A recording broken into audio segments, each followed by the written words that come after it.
The live TV, सच सबसे आगे। नमस्कार, द लाइव टीवी आप देख रहे हैं। आपके साथ मैं हूं आदित्य कुमार। एक मुसलमान के सांसद बन जाने से, एक पूर्व क्रिकेटर के सांसद बन जाने से भारतीय जनता पार्टी की सरकार को इतनी दिक्कत हो रही है कि उसके घर पर बुलडोजर चलाने की कोशिश की जा रही है। दरअसल वो जो सांसद बने हैं उनका नाम है यूसुफ पठान, जिन्होंने अधीर रंजन चौधरी को चुनाव हराया और टीएमसी के टिकट पर चुनाव लड़े थे और सांसद बने। अब गुजरात में उनका एक बंगला था, उसको लेकर अब गुजरात सरकार पर प्रताड़ित करने का उन्होंने आरोप लगाया है और कहा है कि बीएमसी की तरफ से जमीन के कथित अतिक्रमण को लेकर यह नोटिस उनको दिया गया कि यह कथित अतिक्रमण किया गया है। यूसुफ पठान में कहा जा रहा था।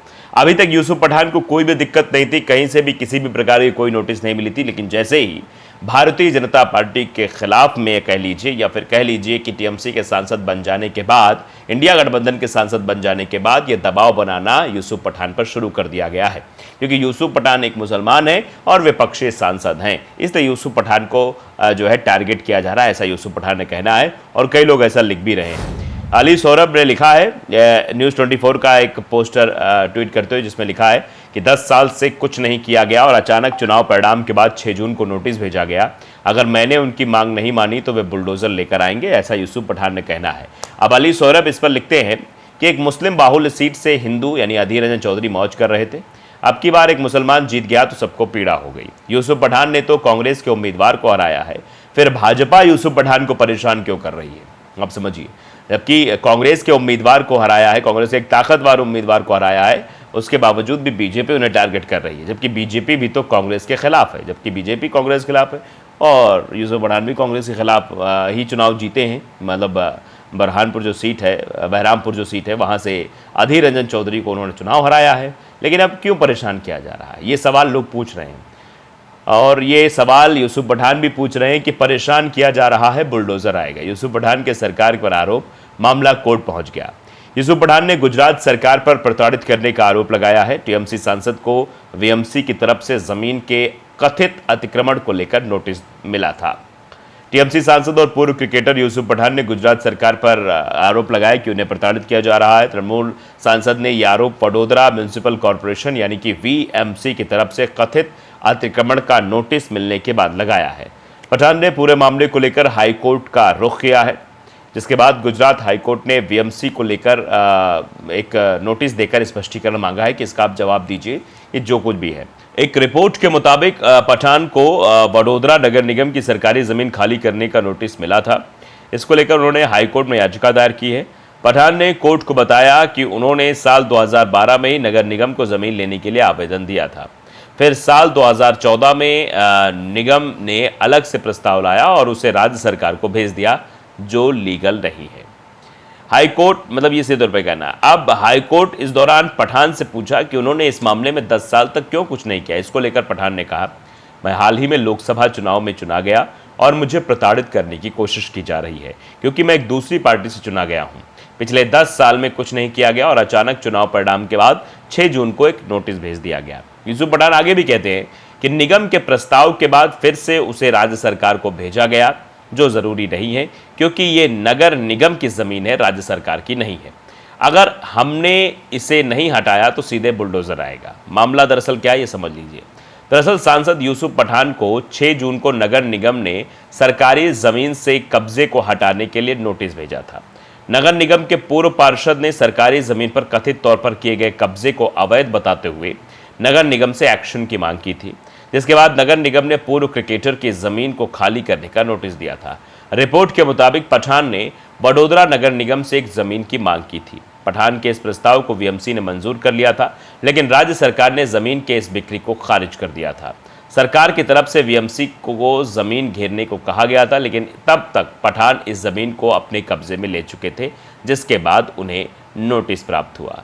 तो अभी तक तो कुछ नहीं हो रहा था, लेकिन अचानक से इस सीट को लेकर जब चुनाव हुआ और चुनाव जीत गए यूसुफ पठान, उसके बाद से एक कहानी गढ़ी जा रही है और इसी बात को लेकर सवाल पूछा जा रहा है कि आखिरकार ये अब क्यों किया जा रहा है। अभी तक तो नहीं किया गया, अभी इस पूरे मसलों को लेकर किसी प्रकार का कोई भी विवाद नहीं उत्पन्न था, किसी भी तरीके का मामला नहीं चल रहा था, लेकिन अब लगातार इस पर जो है टिप्पणियां आ रही है, सब हो रहा है, क्यों हो रहा है, यही पूछा जा रहा है। अब देखिए हायोल लिख रहे हैं कि उर्दू नाम ही काफ़ी है, यानी उर्दू नाम है, मुसलमान शख्स है, सांसद बन गया है, विपक्षी सांसद है, बस इतना ही काफ़ी है प्रताड़ित करने के लिए। आप समझिए, ये लिख रहे हैं कि मैं हाल ही में लोकसभा के लिए चुना गया, मुझे प्रताड़ित करने के लिए कोशिश की जा रही है क्योंकि मैं दूसरी पार्टी से चुना गया हूँ, ऐसा यूसुफ पठान कह रहे हैं कि मैं दूसरी पार्टी से चुना गया हूँ, टीएमसी से चुन के, अगर बीजेपी से चुन के, पहले बीजेपी तो टिकट ही नहीं देती है खैर मुसलमानों को, लेकिन बीजेपी से चुन के गए होते तो ये मुसीबत ना होती।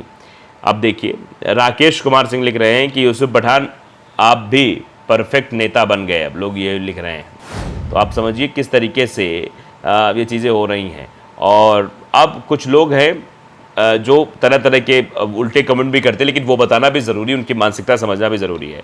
कहना जब तुम क्रिकेटर थे, अतुल सिंह हैं, तब तक थोड़ी बहुत चीज़ इग्नोर की गई, लेकिन अब तुम पॉलिटिकल आदमी हो गए हो, तो अब तुम्हारे साथ पॉलिटिक्स के तरीके से निपटा जाना है। आप समझिए कि जब क्रिकेटर थे थोड़ी बहुत रियायत दे दी गई तुम्हें, चलो क्रिकेटर थे, लेकिन जब पॉलिटिकल हो गए हो, पॉलिटिक्स में आ गए हो, तो पॉलिटिक्स तुम्हारे साथ भी होगी। अब तुम्हारे साथ पॉलिटिक्स तरीके से निपटा जाएगा। अब ये तो हो नहीं सकता है कि जो कभी तुम पॉलिटिकल बन जाओगे कभी तुम क्रिकेटर बन, तो अब जब पॉलिटिकल बन गए तो क्रिकेटर बनने की कोशिश कर रहे हो, ऐसा तो नहीं हो पाएगा। मोहम्मद मुकीम फारूकी लिख रहे हैं कि बीजेपी और कांग्रेस में अंतर समझना मुझे समझ नहीं आता, सबका मकसद है सिर्फ मुस्लिम लीडरशिप को कमज़ोर करना है। बीजेपी को दर्द संघी अधीर रंजन चौधरी के हारने से है, क्या कांग्रेस में संघी नहीं है?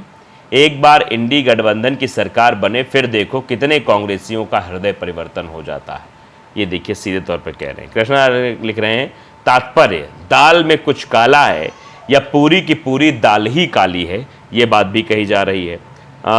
दारुल हक लिख रहे हैं क्योंकि अधीर रंजन कांग्रेस में होते हुए अपने बयानों से बीजेपी को जानबूझकर फायदा पहुंचाते थे, या यूं कहें कि अंदर से संघी था। अधीर रंजन चौधरी के बारे में कहा जा रहा है कि वो अंदर से संघी था। इट सिंधु लिख रहे हैं इसमें किसी का विरोधी नहीं है, जो सरकारी ज़मीन पे होगा उसको सरकार हटाएगी, चाहे वो मेरा हो या आपका हो। लेकिन अभी तक क्यों नहीं था, अब क्यों किया जा रहा है, यही तो सवाल पुटअप हो रहा है। सिद्धार्थ चतुर्वेदी है जो इस पर एक्स पर पोस्ट करके लिखते हैं कि बात इतनी सी है कि कोई भी व्यक्ति अगर अपने इलाके के उत्थान का कारण बना हो, जनहित में सारे काम किए हों, प्रतिनिधित्व करने के लिए धर्मनिरपेक्ष रहा हो, फिर भी मुसलमान उम्मीदवार देखते ही फलाने व्यक्ति बुरा बन गया। खैर ये बात ध्यान रहे कि जाति को देखकर वोट देने वालों का उठान असंभव है, ये भी कहा जा रहा है। रवि सुनवा बना रहे कि हिंदुस्तान में डर का माहौल है, मतलब एक डर का माहौल बनाया जा रहा है। कहीं मोदी के बाद योगी ना आ जाए, मोदी जी को तो पता नहीं झोला उठाएंगे या ना उठाएंगे, समय रहते तुम लोग तो निकल लो, मतलब ये सब चीज़ें, मतलब एक आप समझ सकते किस तरीके की मानसिकता का है। आप चूंकि चुनाव जीते हैं, सांसद बने हैं, तो उनके साथ एक पॉलिटिकल गेम खेला जा रहा है यूसुफ पठान के साथ। यूसुफ पठान एक मुसलमान है इसलिए ऐसा किया जा रहा है, कुछ लोग ये लिख रहे हैं, कुछ लोग लिख रहे हैं कि ये एक साजिशन के तौर पर हो रहा है। फिलहाल क्या कुछ है आप कमेंट करके जरूर बताइएगा। द लाइव टीवी को अगर आपने सब्सक्राइब नहीं किया जरूर करिए, बेल आइकन दबाइए ताकि सच खबर आप तक पहुंचती रहे। नमस्कार। द लाइव टीवी, सच सबसे आगे।